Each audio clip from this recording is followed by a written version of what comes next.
Olá, bem-vindos a mais um episódio. Hoje estamos aqui com o Luís Setúbal, CEO e founder da Integer. O Luís vai ter a oportunidade de se apresentar e de dizer muitas coisas e de nos ensinar muitas coisas. Eu começava por perguntar, porque acho que é a melhor forma do Luís se apresentar, quem é o Luís? Então, o Luís é o CEO hoje da Integer. Fundei a Integer há 18 anos. Anteriormente à Integer tinha trabalhado como consultor, mais tarde, imediatamente antes de criar a Integer, como diretor, business manager de uma área de outsourcing. Mas antes disso trabalhei durante muitos anos como consultor. Logo no início da minha carreira também acumulei com funções de professor, dei aulas enquanto estava a estudar, enquanto estava a tirar o meu curso, também dei aulas em escolas secundárias. E este foi o meu percurso, digamos assim, sempre ligado à área das tecnologias.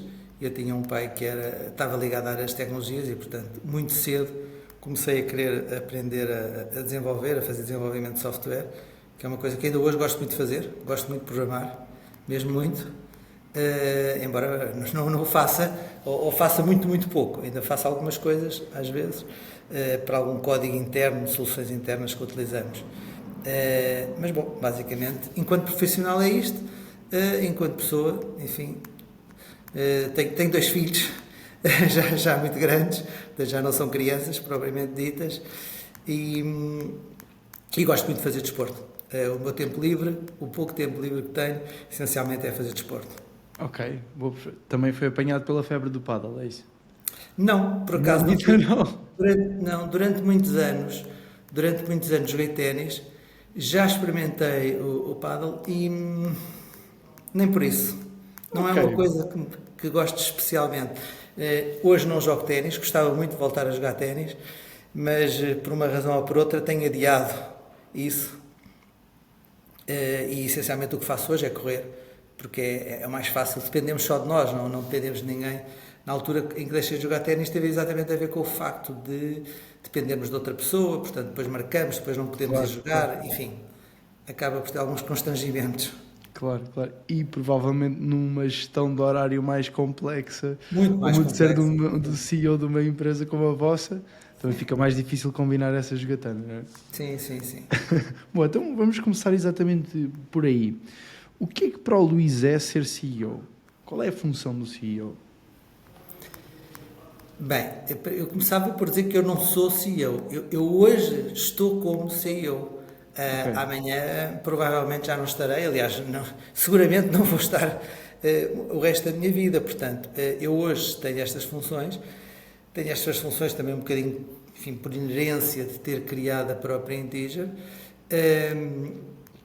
Mas hoje, essencialmente, eu vejo esta função como uma função de responsabilidade de preparar outras pessoas e é aquilo que eu tenho feito nos últimos 3 anos, essencialmente é preparar a empresa, porque durante muitos anos esteve realmente muito dependente de mim e hoje está, felizmente, pouco dependente de mim e eu diria que a minha principal missão agora é, de facto, prepará-la para outros voos em que eu não tenha necessariamente que estar presente. Posso estar ou não, mas não é obrigatório que esteja. uhum.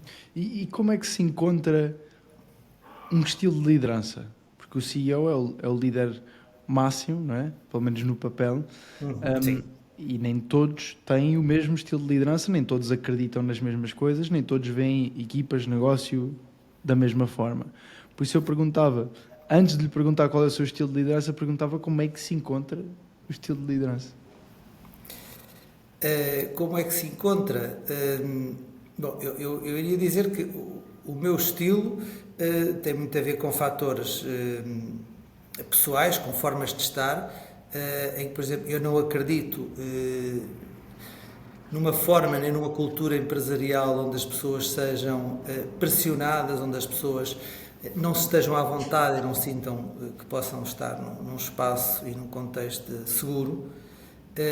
E, portanto, eu procuro que esta minha liderança esteja de acordo exatamente com estes princípios em que acredito. Não é uma forma de estar muito diretiva, é muito de delegar e tentar ajudar as pessoas a chegar aos resultados que nos propomos atingir. É um pouco isso. Ok.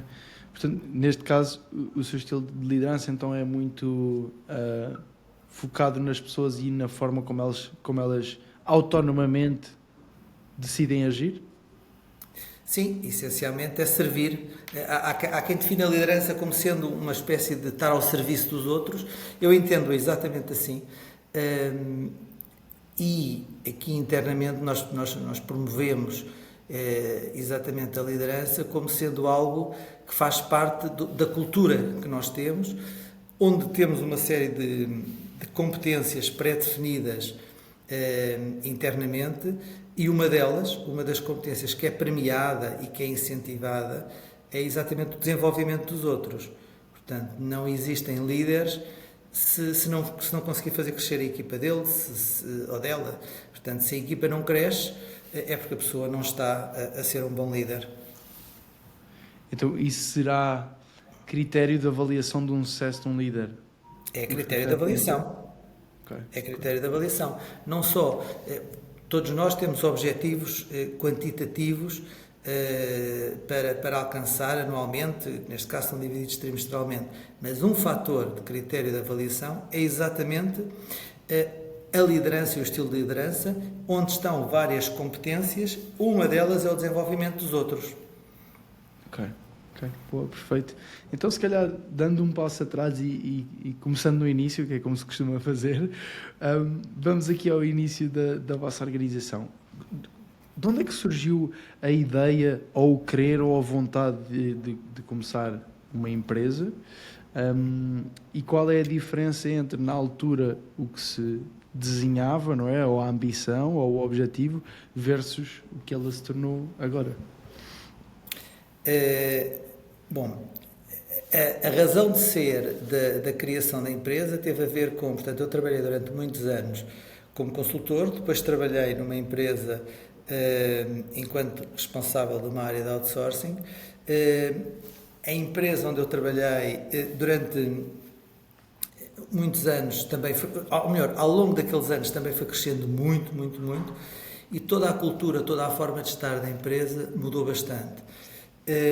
E a determinada altura eu deixei de me rever naquela forma enfim, uma empresa de facto muito grande, e achei que havia espaço e que fazia sentido poder criar uma empresa na área de outsourcing, que também era a área que eu melhor conhecia em termos de mercado e de negócio, e que pudesse ter o foco nas pessoas. Obviamente que isto é um chavão que é utilizado, não há nenhuma empresa, diria que diga ao contrário, independentemente da prática ser maior ou menor, mas não dirá ao contrário.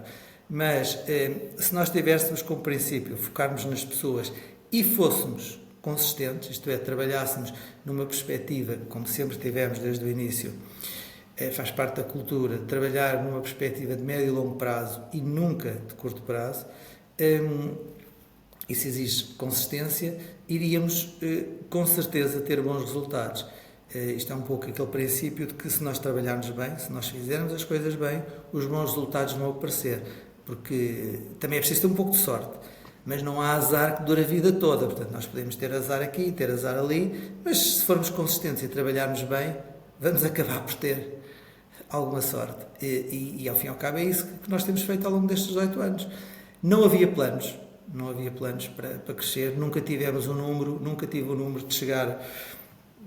As coisas foram acontecendo e talvez por isso também nós nunca tivemos em nenhum ano, ao longo deste tempo, crescimentos exponenciais. Fomos sempre crescendo de forma sistemática, mas diria que sempre gradualmente. Nunca fomos uma empresa que tivéssemos crescimentos de 50%, de 100% de um ano para o outro. Isso não aconteceu. Foi sempre muito sustentado. Sim, e dificilmente acontece tendo em conta as práticas que nós temos, a forma como trabalhamos. Nós já chegámos, enfim, há muitos anos atrás, a dizer a clientes que queriam crescer de forma abrupta. Um deles, inclusive, é um unicórnio português que queria contratar 200 pessoas no espaço de 6 meses e andava a contactar alguns fornecedores e nós dissemos, Nós não somos capazes de fazer isso, e se houver alguém no mercado que lhe diga que o faz, está a mentir, não vai conseguir fazer isso, isso é impossível. Portanto, na altura arriscarmos a não conseguir trabalhar com eles, porque eles acharam que se vocês não são capazes vamos bater à porta de outros, mas a verdade é que conseguimos trabalhar com eles, eles conseguiram perceber que não era criando uma ilusão de que se conseguia fazer as coisas que elas apareciam feitas. Portanto, para fazermos as coisas bem feitas, realmente, eu acho que precisamos de algum tempo e não temos pressa. Não temos pressa. Exatamente. Isso é muito interessante porque só é possível viver assim quando existe uma crença inteira de que a consistência e a disciplina vencem a sorte, não é? Sim, porque sim. Só eu acreditando que a consistência, se eu fizer as coisas certas durante longos períodos de tempo, trazem resultados, só quando eu acredito francamente nisso é que eu não preciso de apressar as coisas. Exatamente. O que está de acordo exatamente com o que o Luís estava a dizer. Uma grande curiosidade minha, especialmente neste caso, falando com alguém que já está há quase 20 anos a liderar a sua própria empresa, né, com estágios completamente diferentes e responsabilidades completamente diferentes e problemas diferentes para resolver, não é? O que é que o move diariamente? O que é que ainda o entusiasma no dia-a-dia? Bom, ao longo destes anos, essas coisas que me movem diariamente foram mudando, não é? Hoje, claramente, que aquilo que me move é preparar a Integer para a fase seguinte, e que eu considero a fase seguinte é a fase de viver sem a minha presença. É claramente o meu objetivo hoje, é formar um conjunto de pessoas que estamos a fazê-lo e estamos a formá-lo, para que essas pessoas possam seguir, porque nós temos um conjunto de pessoas aqui internamente que têm os princípios, eu diria, bastante bem integrados, e que claramente pode dar seguimento àquilo que eu acho que a Integer deve ser, e que essencialmente deve ser uma empresa que serve para servir as pessoas que nela trabalham. Esse é o primeiro princípio da Integer, é servir as pessoas que nela trabalham, e temos conseguido, eu acho que temos conseguido fazer isso. Enfim, não gosto muito de dizer, é a minha opinião, as pessoas que cá estão é que têm que avaliar, não é? Mas eu espero que tenham a mesma avaliação que eu, e tenho tido sinais nesse sentido. Okay. Tendo em conta que o Luís construiu desde o dia 1 uma empresa focada nas pessoas, aliás, foi essa a motivação inicial, como é que se constrói uma cultura à volta disso? Porquê que eu pergunto? A construção da cultura e aquilo que a cultura é, muitas vezes é uma linha cinzenta, não é? Cada um tem a sua definição, cada um tem a sua forma de interpretar e de trabalhar isso mesmo. Mas há uma coisa que eu verifico como padrão ao longo de todas as empresas com quem vou falando, com quem vou trabalhando, todas as pessoas que me vou cruzando, e a minha própria experiência, que é, no início, a cultura de uma empresa vem dos founders, ou do founder, diretamente. Não é? Porque ele é que idealizou a empresa, e numa primeira fase são dois corpos que estão juntos. E a certa altura os founders separam-se da empresa e a empresa passa a ter vida própria, e aí é que começa a surgir a cultura empresarial. É a minha forma de ver as coisas. Primeiro que tudo, Luís, como é que se pensa e depois como é que se executa a cultura numa altura em que ela já não vem diretamente do founder, mas ela a cultura vive sem a presença do founder, e se calhar está nas pessoas de baixo acima, está na liderança intermédia, está no que as pessoas dizem quando, neste caso, o founder não está. Como é que se pensa e como é que se constrói esta vertente? Pronto, aquilo que nós temos feito é exatamente trabalhar as lideranças, desenvolver as lideranças, para que essas lideranças possam manter e até aperfeiçoar, portanto, termos cada vez uma cultura que nós batizamos de cultura colaborativa, em que, como eu disse há pouco, tem uma série de competências que são desenvolvidas, mas que essencialmente elas não estão dependentes de ninguém. Portanto, se nós tivermos de forma transversal e se difundido por toda a organização, para nós é importante que o Pedro fale com o Luís, ou fale com o Ruben, ou fale com a Cátia, e não sinta diferença, está a falar com a Integer. As pessoas estão-lhe a responder da mesma forma.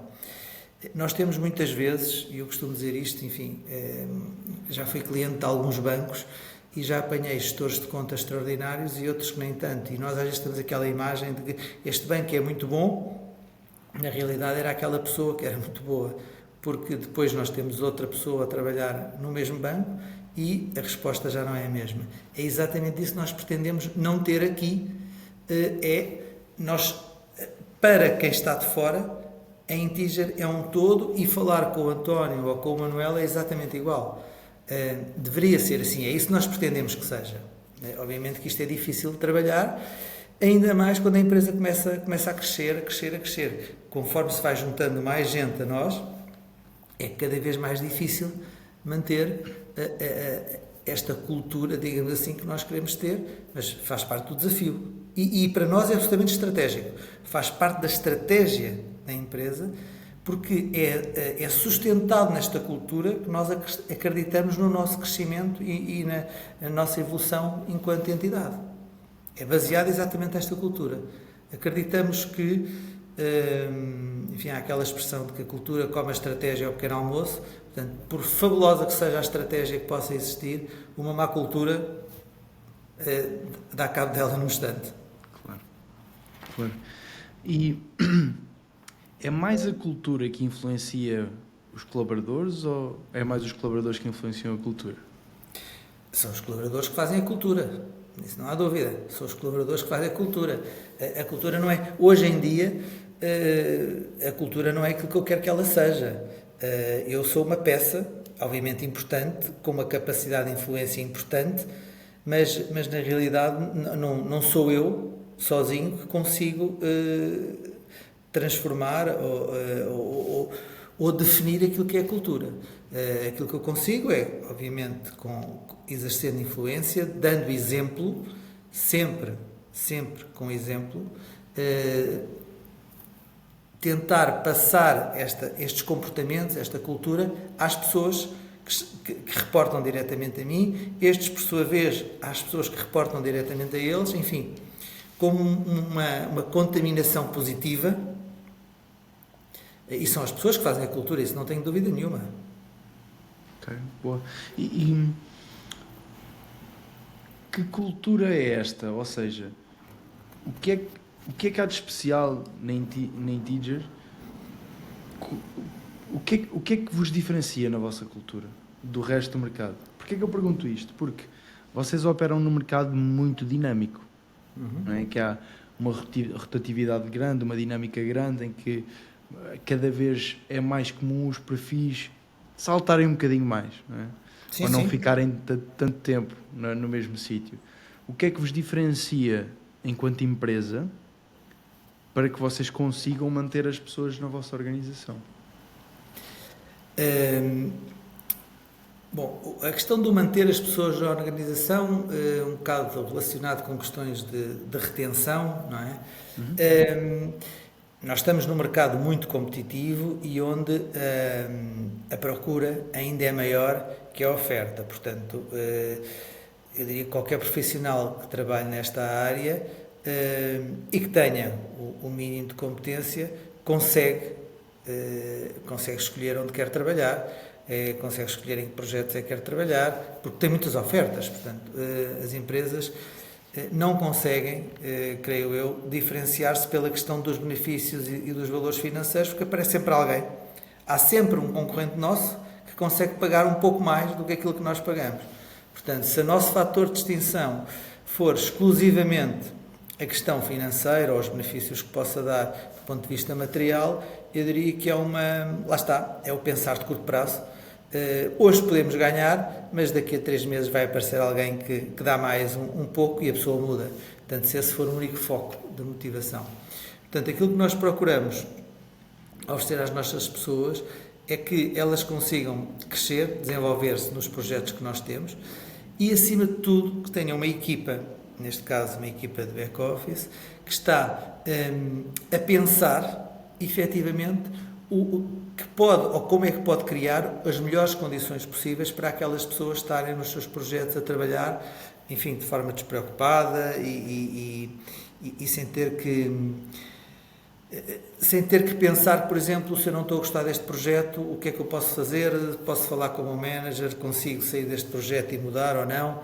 Portanto, nós estamos efetivamente focados no bem-estar das pessoas, porque também, enfim, não é novidade, se as pessoas estiverem bem, trabalham bem nos projetos, trabalham bem nos clientes, os clientes gostam daquilo que nós fazemos e contratam mais, é um ciclo relativamente normal.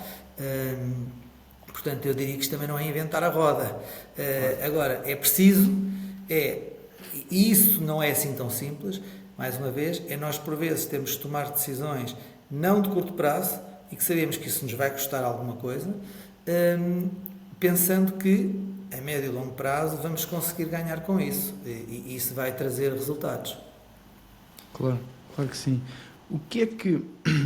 Eu acho que estamos um bocadinho na mesma página, Luís, de que as pessoas são o sucesso da empresa. O que é que caracteriza a pessoa Integer? Quais são as características que vocês procuram em alguém que é a pessoa certa para vocês? Do ponto de vista pessoal, eu diria que essencialmente são pessoas que tenham uma enorme vontade de aprender, que sejam flexíveis, isto é, estejam disponíveis para... Nós hoje podemos estar a fazer as coisas de uma forma e amanhã, porque o mercado muda, porque o contexto à nossa volta muda e nós podemos ter que mudar e fazer as coisas de uma outra forma completamente diferente, portanto, ter esta flexibilidade em termos de mindset, digamos assim, e depois ter uma base em termos de conhecimentos que seja sólida. Não tem necessariamente que ter um conhecimento muito forte numa área específica onde vai trabalhar, porque essa formação pode ser dada, pode ser obtida, claro que se tiver é uma mais-valia, mas essencialmente que tenha uma capacidade de aprendizagem e vontade de aprender, vontade de contribuir para um todo. Eu diria que basicamente será isto, mais uma vez, ter vontade e capacidade para desenvolver os outros. Pensar que vai integrar um contexto onde é importante nós desenvolvermos as outras pessoas. Ok, perfeito. Nós, tradicionalmente, dividimos os colaboradores em 3 níveis, não é? Nós temos C players, B players e A players, sendo obviamente A players aqueles que movem mais a empresa para a frente, C players movem menos a empresa para a frente. Luís, o que é que, na sua opinião, caracteriza um A player? O que é que caracteriza um A-player? Eu diria que na Integer é importante que seja uma pessoa com elevado nível de autoconhecimento, com uma boa capacidade de comunicação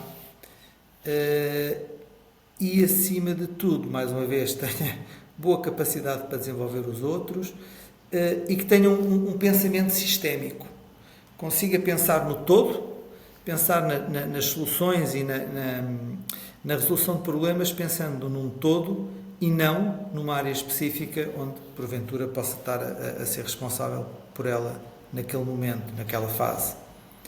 Portanto, o pensar no todo é muito importante. Existe algum momento... Eu senti isso no meu percurso, se calhar, e hei de sentir muitas mais vezes se tudo correr bem, mas existiu algum momento em que o Luís, por ter contratado uma pessoa que se revelou impecável, super estrategicamente importante, houve algum momento em que esse contratar uma pessoa incrível mudou completamente a sua forma de ver a empresa e de ver para onde é que vocês podem ir, e o que é que podem fazer e etc.?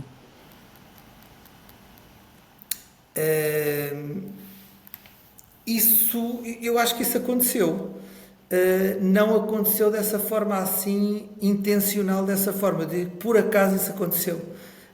Nós contratámos algumas pessoas que o desempenho global, e não estou-me a referir a resultados muito específicos, mas o desempenho global teve e tem tido uma influência decisiva no crescimento da Integer. Curiosamente, essas pessoas, estou-me aqui, enfim, a recordar de 2 delas, quando entraram na Integer, não tinham essa responsabilidade. Eram quase que mais uns e que claramente se vieram a revelar. Eu diria isso. Ok, boa. É sempre... Já aconteceu o contrário. Pessoas que foram contratadas com uma expectativa muito grande e que infelizmente não correu como todos gostaríamos. Nós e essas pessoas também, claro. Claro. E às vezes não tem a ver com um problema na vossa empresa nem com um problema com as pessoas, simplesmente uma falta de fit, não é? Sim, sem dúvida. Sim. E está absolutamente tudo bem com isso. Há aqui uma pergunta muito interessante que eu lhe tenho, interessante para mim, claro, que eu tenho para lhe fazer, Luís, que é, portanto, já estamos a falar de quase 2 décadas de liderança, pelo menos na Integer, não é? Quais são as maiores aprendizagens que teve na primeira década de liderança e as maiores aprendizagens na segunda? Ok, então, na primeira fase, e dividir exatamente em 10 talvez não seja o melhor momento, mas, bom, vamos dividir dessa forma. Eu diria, numa primeira fase foi que era possível, e foi possível durante muito tempo, continuar a fazer crescer a Integer só com base no esforço, diria assim, no esforço, neste caso, tinha a ver com trabalhar mais do que aquilo que eu diria que é recomendável, claramente, que eu fiz isso durante muito tempo. Numa segunda fase, foi perceber que, obviamente, todo esse esforço e todo esse crescimento, a determinado momento, está limitado. E, portanto, eu durante muito tempo acumulei as coisas de forma muito centralizada. Provavelmente demorei algum tempo, mais tempo do que aquele que se calhar era o ideal, para perceber que tinha que começar a largar, tinha que começar a delegar muito mais do que aquilo que estava a delegar. E eu diria que foi o que aprendi nesta segunda fase, que é perfeitamente possível e conveniente e saudável. Aliás, para a empresa crescer nem pode ser de outra forma, é que não há realmente outra forma. Nós temos que distribuir jogo e ser muito mais assistentes, muito menos operacionais. Eu hoje sou muito menos operacional do que era há 10 anos atrás, mas muito menos mesmo, em que basicamente eu estou a assistir as pessoas. Eu estou a criar as condições para elas conseguirem fazer. Essencialmente é isso que eu faço hoje e foi isso que eu aprendi nestas duas décadas, digamos assim. A primeira é de que o nosso esforço pode levar o barco até determinado sítio, mas a partir de determinado momento já não basta, e então temos que atuar. O nosso comportamento e a nossa atuação tem que ser completamente diferente. O que é que o desafia mais emocionalmente no papel de CEO? E como é que lida com esses desafios ou esses momentos? O que me desafia mais é exatamente o mesmo desde o primeiro dia e que é todas as pessoas que passam pela Integer tenham uma boa experiência. E nós temos muitos testemunhos, felizmente, de pessoas que saem e que quando saem testemunham de como uma experiência muito boa enquanto aqui estiveram, enfim, por diversas razões acabam por sair, e temos testemunhos de pessoas que, passado vários anos de terem saído, continuam. Ainda a semana passada li alguns comentários no LinkedIn exatamente sobre isso, de pessoas que já saíram há 10 anos da Integer e continuam a dizer que foi a melhor empresa onde trabalharam. E saíram há 10 anos. Portanto, isto para mim é aquilo que mais me motiva e enche de orgulho, porque uma coisa é nós falarmos em alguém que trabalha connosco, portanto, é parte interessada. A outra coisa é alguém que já saiu, não tem nada a ganhar, pode dizer o que entender e mesmo assim continua a falar bem da experiência que teve connosco. Isso para mim é efetivamente aquilo que me faz, que me dá muita motivação, dá-me muita alegria conseguir fazer isso. Ok. E numa outra ótica, qual é que foi o grande erro? O grande erro não há, houve vários grandes erros, houve tantos. Olha, o último grande erro talvez tenha sido nós quisemos e queremos ainda, portanto, nós cometemos o erro, a coisa não correu bem, mas não desistimos de ter uma área e diversificar uma oferta na área de desenvolvimento de software. Fizemos algumas tentativas, nos últimos 2 anos, enfim, com mais algum esforço, digamos assim, e têm corrido relativamente mal, portanto não foram experiências muito positivas. Hoje é claro que erros é que existiram, porque é que fizemos mal o que não deveríamos ter feito, mas ao longo destes 20 anos houve muitos. Tivemos um projeto com uma empresa espanhola há muitos anos atrás que correu também bastante mal e foi um projeto muito complicado, mas pronto, foram experiências que foram sendo feitas e que fizeram parte do percurso, fizeram parte da aprendizagem. Portanto, nós hoje estamos melhores, depois de ter cometido esses erros, estamos melhores do que estávamos antes. Claro, claro. E como é que se lida com esses erros? Eu não sei a dimensão ou que impacto é que eles tiveram internamente, mas como é que se lida com eles, tanto para com o cliente neste caso, como para com a equipa? É assim, nós relativamente aos clientes nunca comprometemos soluções em clientes. Para não comprometer essas soluções, obviamente que isso nos custou bastante do ponto de vista económico, sim, mas honramos os compromissos que tínhamos com os clientes. Internamente, eu diria que faz parte de um processo de aprendizagem. Primeiro, havia a consciência de que estávamos a fazer coisas novas, com pessoas que também se tinham juntado a nós, pessoas novas, e portanto sabíamos que havia algum risco inerente a isso. Eu diria que lidamos bem com isso, faz parte do processo, não... Lá está. São aquelas coisas que nos fazem, provavelmente, ter um crescimento menos exponencial do que aquilo que poderíamos eventualmente ter, mas achamos que faz parte do processo de crescimento. Não é um drama. Não é um drama. Boa, boa. Que infelizmente, é uma cultura que não é muito portuguesa, não é? Às vezes o erro e o falhanço é um bocadinho... É verdade, é verdade. As pessoas não gostam de estar associadas a um erro. Aliás, eu lembro-me aqui há uns tempos nós estávamos a discutir internamente, em alguns workshops que fazemos, lá está, de questões da cultura colaborativa, dar e receber feedback, e uma pessoa que trabalha ainda connosco me dizia: eu não sou tolerante a erros, eu não admito errar. Portanto, uma pessoa quer ser tão perfeccionista que não admite errar.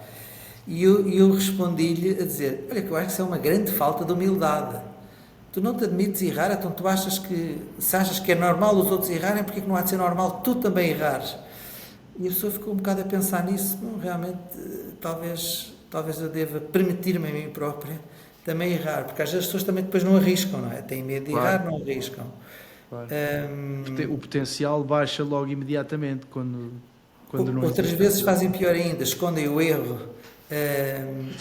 Bom, é algo que nós procuramos não ter e assumimos o erro como faz parte de um processo de crescimento. Obviamente que estamos atentos e queremos cada vez errar menos, ou como se costuma dizer também, errar cada vez mais cedo para corrigir cada vez mais cedo e continuarmos a fazer o nosso percurso.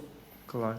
Há uma frase que eu gosto muito nessa vertente que é que demonstra esta capacidade que nós temos de ter de assumir o erro e de estar dispostos a errar, que é you have to be willing to be a fool to become a master.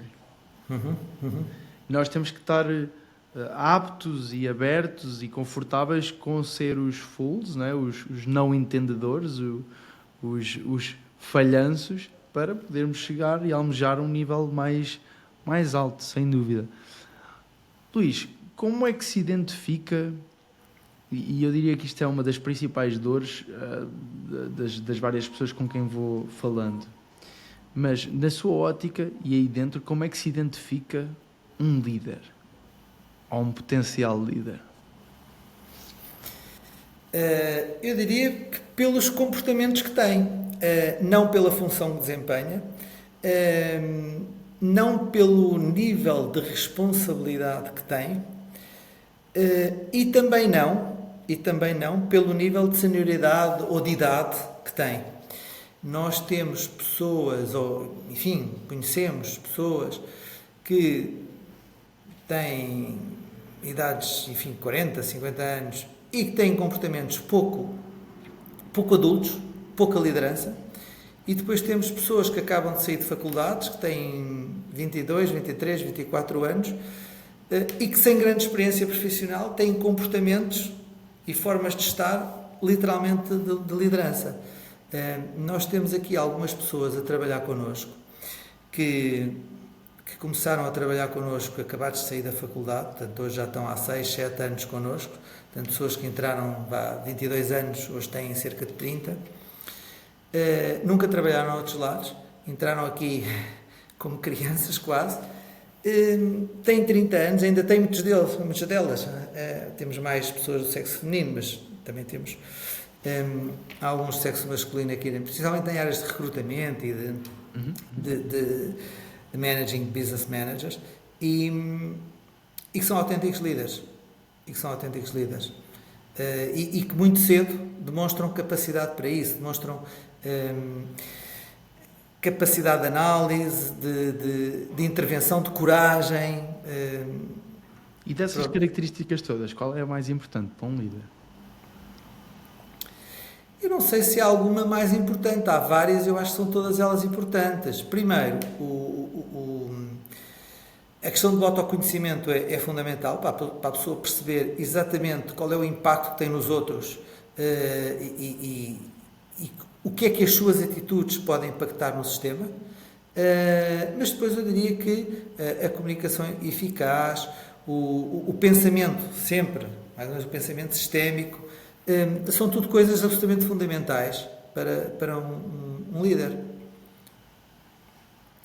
O servir os outros, o estar disponível para ajudar os outros, as questões da coragem, de ter capacidade de dizer preciso de ajuda, não sei, não estou a conseguir.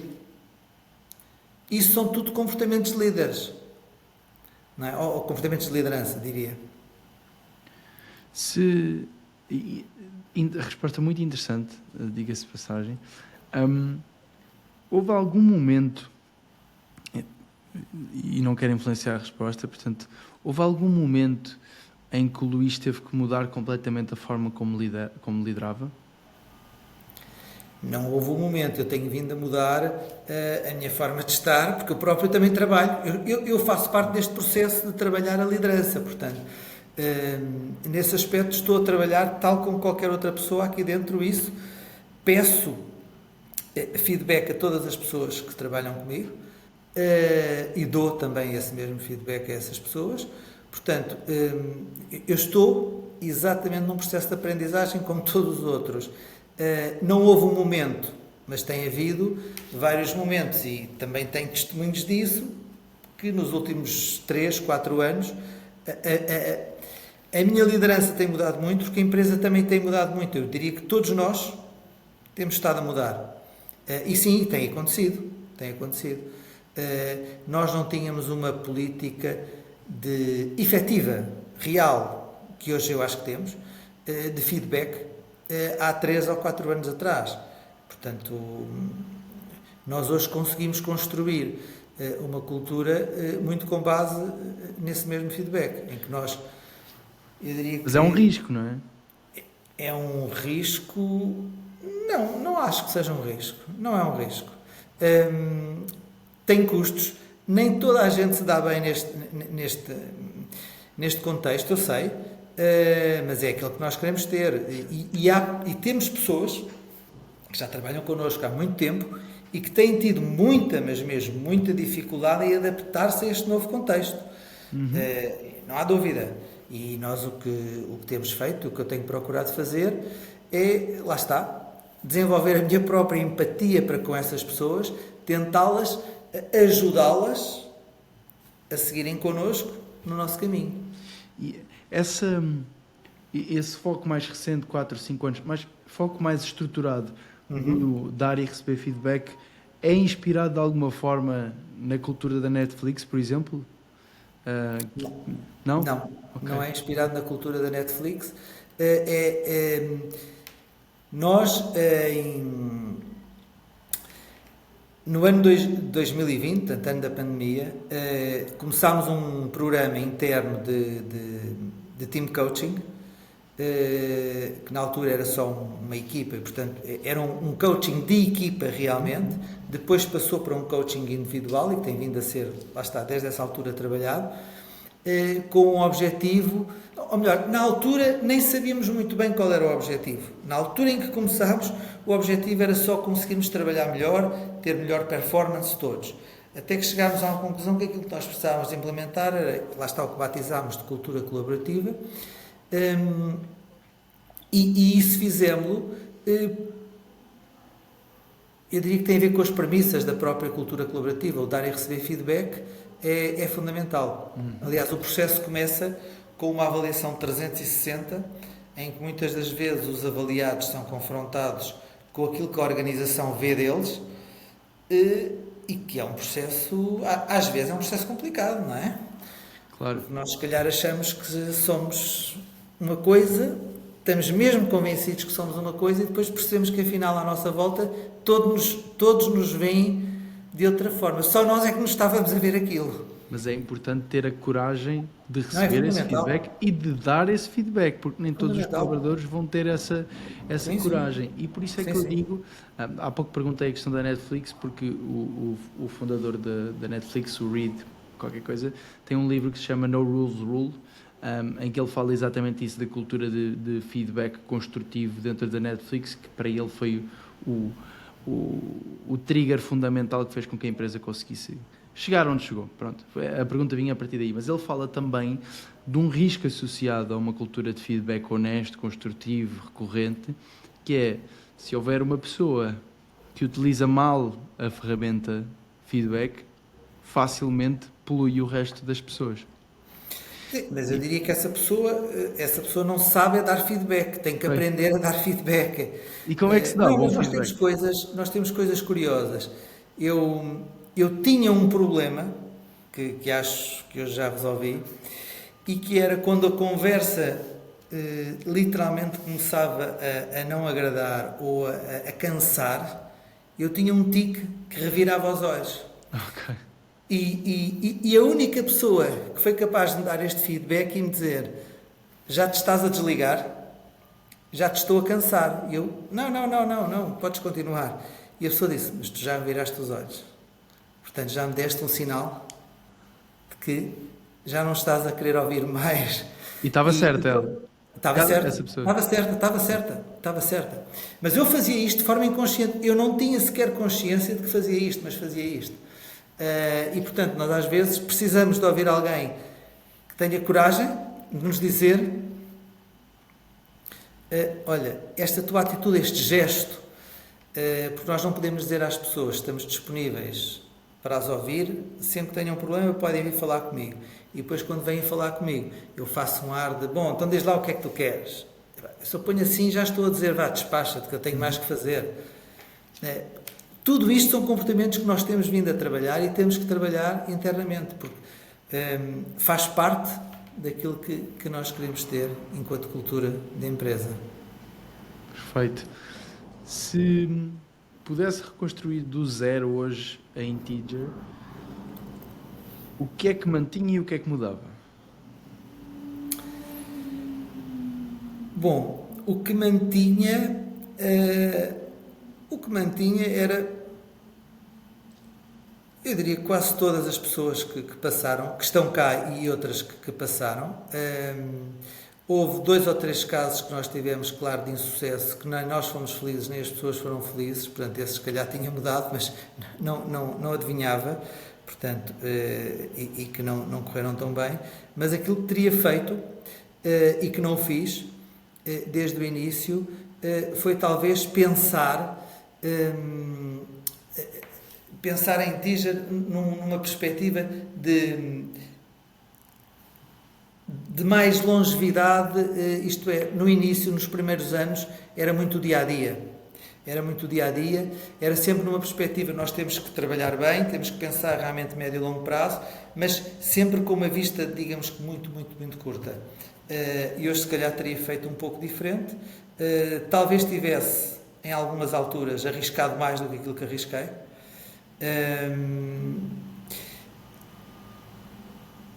E podia tê-lo feito, mas pronto, não, efetivamente não o fiz. E tudo aquilo que estamos a fazer hoje estaria a fazer mais cedo, e não teríamos começado no ano 2020, teria começado muito mais cedo. Mas a verdade é que só no ano 2020 é que eu tive percepção, lá está, é que tive consciência de que tínhamos que fazer alguma coisa aqui internamente, que tínhamos que mudar alguma coisa e que esta poderia ser uma boa estratégia. Ok. Luís, estamos mesmo aqui a terminar. Uma última pergunta. Há diferentes tipos de pessoas que ouvem aqui estes episódios. Algumas são líderes de empresas, outros são líderes de equipas, outros não são líderes, mas querem vir a ser. Qual é o maior conselho ou os maiores conselhos que quer deixar a estas pessoas que querem ser melhores líderes? Que querem ser melhores líderes. Eu diria que fundamental querer aprender muito, aprender com as pessoas que nos rodeiam, independentemente do nível de responsabilidade, das funções que desempenham, querer ouvir as pessoas, ouvir o que elas têm para dizer, questionar muito, ser curioso, não nos ficarmos quando alguém por vezes tem comportamentos que nós consideramos adequados, que diz coisas que consideramos adequadas, tentar perceber o porquê. O que é que vai na cabeça daquela pessoa, tentar nos pôr na cabeça daquela pessoa, perceber o raciocínio que a leva a pensar e a ter determinadas atitudes. Acho que isso é fundamental para desenvolvermos a nossa liderança. Okay. Luís, muito obrigado por ter aceitado aqui o convite. Obrigado, eu. Acho que foi mesmo muito, muito, muito útil. É uma inspiração para mim e qualquer empreendedor português ou líder português poder ver as gerações que desbravaram o mato antes de nós e que têm tanto para ensinar. Portanto, obrigado mais uma vez. Ok, obrigado, Pedro.